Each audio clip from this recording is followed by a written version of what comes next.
Time to fuel your business success. Welcome to Harmonious at Lunch. We're bringing you bite-sized advice and expert conversations to drive clarity and growth 5 days a week. Make sure you join our Facebook group at humanopt.com/lunch, where listeners like you and our guests hang out so we can find harmony in business together. If you're building a business, you're in the right place. Let's dive in. Welcome back into some more Harmonious at Lunch. Today, we're talking about journaling. That's right. 4 smart journaling secrets that multiply your productivity. Who doesn't want to multiply their productivity? I wish I had more of me, but I can't get there. So we're going to tune in today and listen. Maybe I can get a little bit more productive at the very least, and then I'll work on cloning next week. But Michael Klassen, welcome to the show, and thank you so much for being here. Brendan, thanks for having me. It's great to join you. Let's start out with this. Do you have the answer to cloning, or am I not there yet? No, you're not there yet. I'm not going to lie. I'm a little disappointed. Maybe one of these days we'll have a guest on who does have the answer, but until then, we want to get way more productive. You're a busy guy. You got a lot going on, and you found a secret to get more productive, but it's through journaling. That's interesting. That's not what I thought you would have said. So tell me, where do we start with this 4 secrets to journaling? Well, before that, I just realized something popped in my head. As far as the cloning goes, I am actually propagating some of my grapevine out in the garden. So that's kind of close, but I'm still going to let you down. Sorry. Tell me about that though, because don't you have to like cut off one vine and then put it somewhere else? So do I cut off my arm, and is that how I start? Yeah, stick it in some dirt. You need a little bit of propagating compound on there, and that show Bad Monkey, maybe that's what they should have done with that guy's arm, is clone him.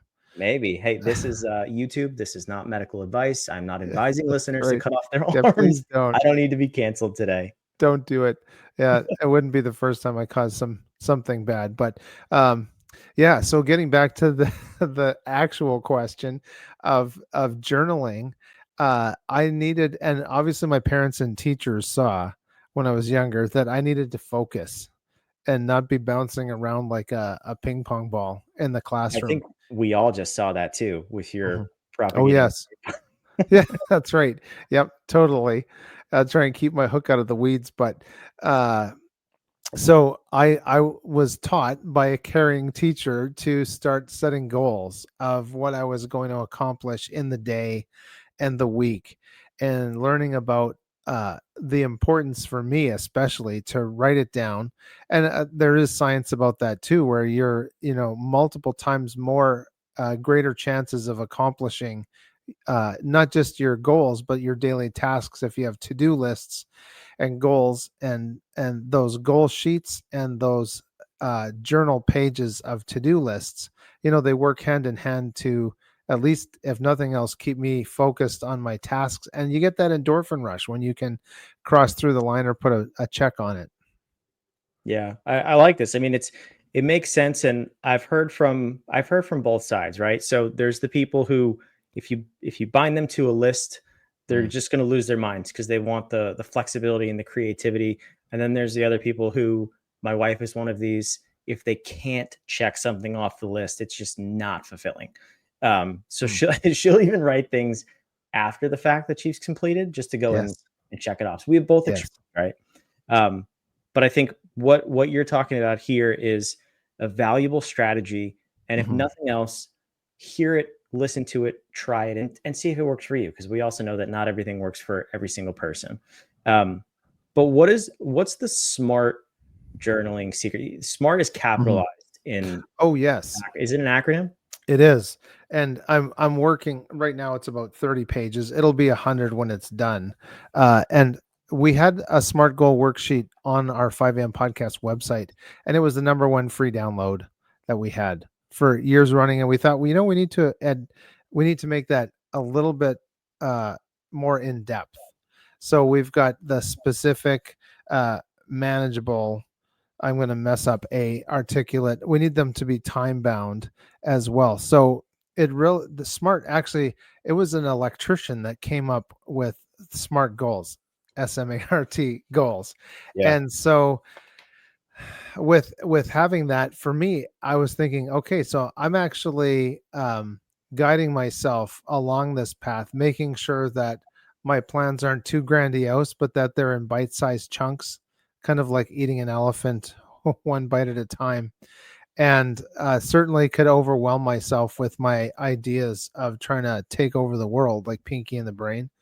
But I needed to start with a small town before I could take over the whole country and then get to the world. But there's a lot of people ahead of me on that one. A little bit, but that's okay. I don't know that we want to necessarily take over the world. And you are Pinky in the Brain. Shout out to all the 90s kids. That was one of my favorite cartoons growing up. So Oh man. I love it. I love the reference. Okay, so the SMART goals, I think everybody's familiar with that acronym. I wasn't sure if it was the same thing or different. How have you modified that to journaling then? I'm curious. Do you journal in a certain sequence, or what does that look like?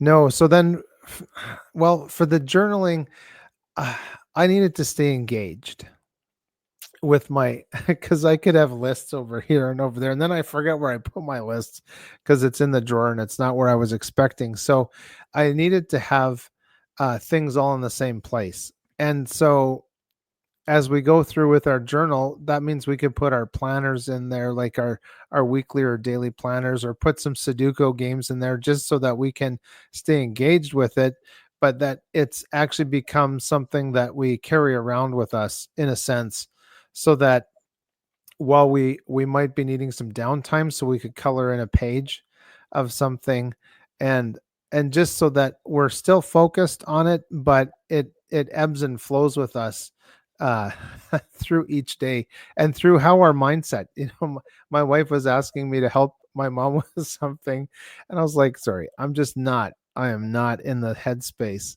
to do that. 8 hours later, yes, I can get that done for you, or 5 hours. So it's nice to have the journaling and the goals and the to-do list kind of in a decorative box. Makes it a little more palatable. It's the trinity of productivity, if you will. Oh, that's good. I like that. You can have that. That's my gift to you. I will take it. Yeah. Just give a shout out to Harmonious at lunch. That's where. Yes, that's good. I like it. Okay, so talk to me then, because I think as entrepreneurs, as business owners, especially of larger businesses where we have people bombarding us with things, and we're trying to grow, scale, keep everything in order. It's hard to manage all that and feel productive. I know a lot of our clients come to us with that exact problem, that I am doing so much. If you were to put it on a checklist, like, they would have the biggest checklist every single day, but there's absolutely no award for biggest checklists, especially in business. But they say they feel like they're not getting anywhere. They're not doing any productive work. So how does the trinity of productivity help us move towards our goals consistently and filter out the wheel spinning versus the actual meaningful work? Yes. Well, have you read the book E-Myth Revisited? Several times. Yeah. Oh, yes. The book that changed my outlook on business for sure. I needed that book a lot because I thought I could do everything. Or if the team wasn't doing things right, then, oh man, I'm just going to have to work late and get that done.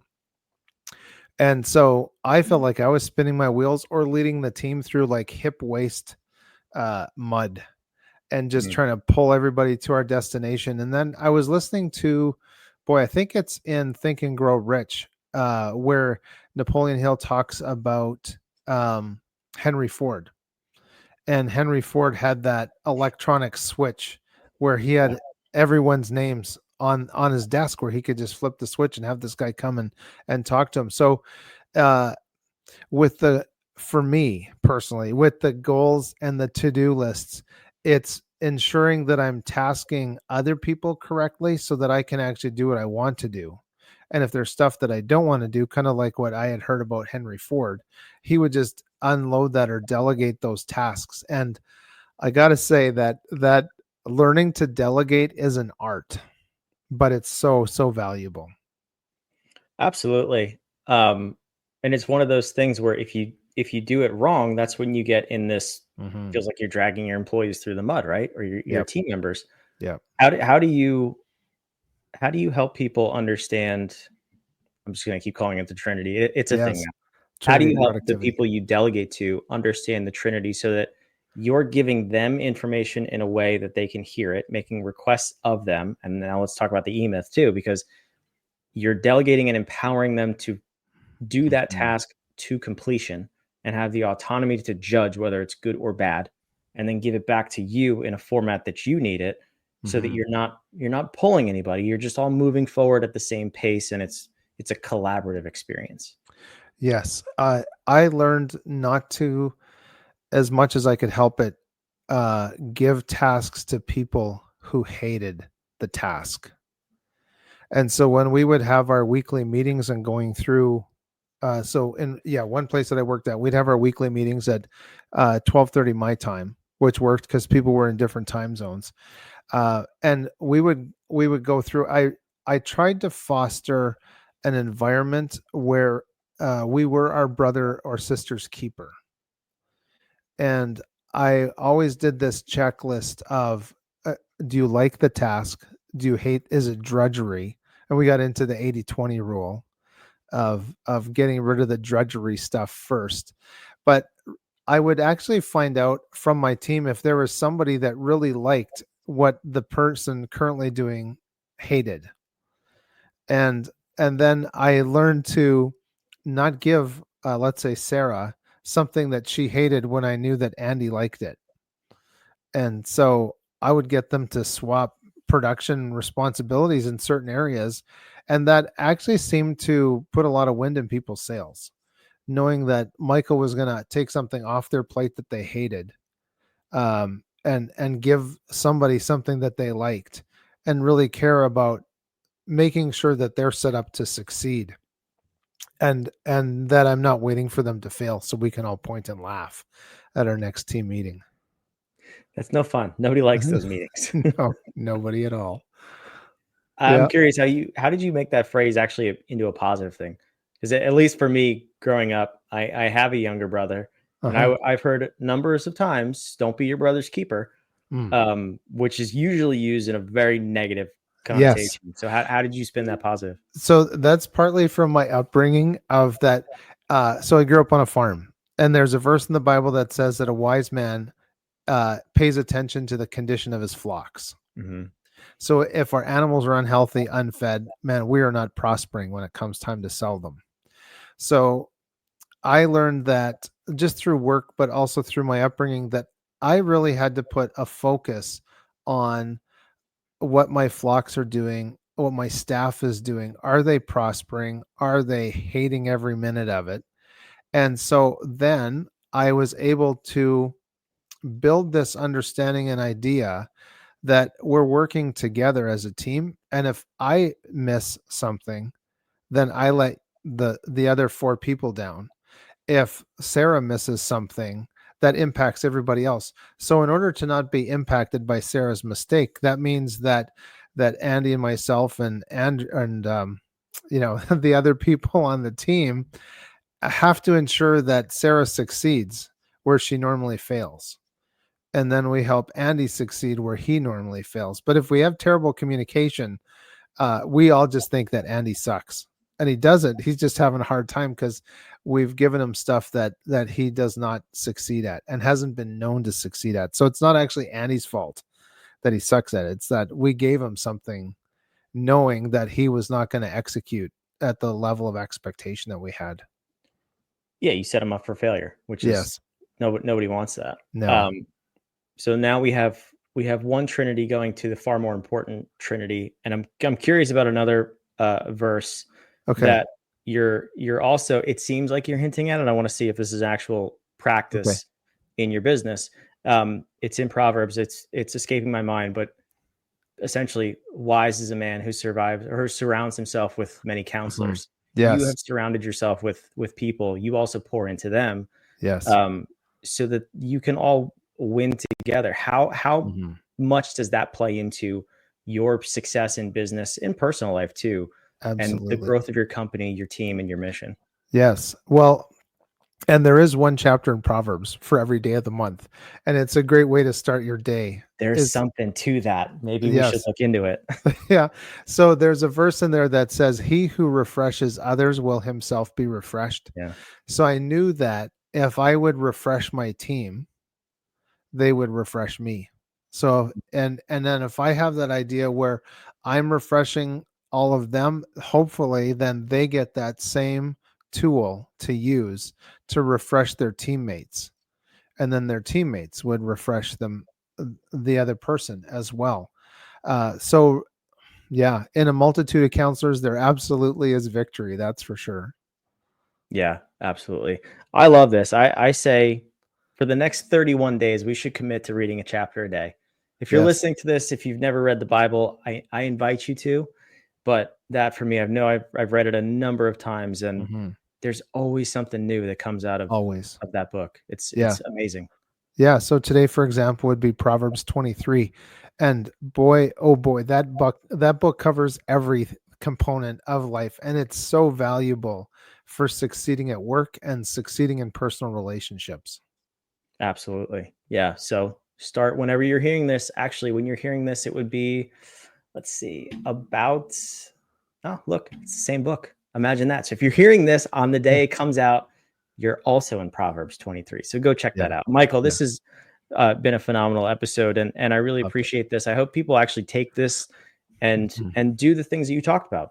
Make the list, surround yourselves with others, read Proverbs every day of the month. Yes. At least do that one. That's probably the most important. No offense, but this is great. Where can the listeners go learn more about you? I know you have a podcast as well. Where's the best place for them to hear more of your wisdom?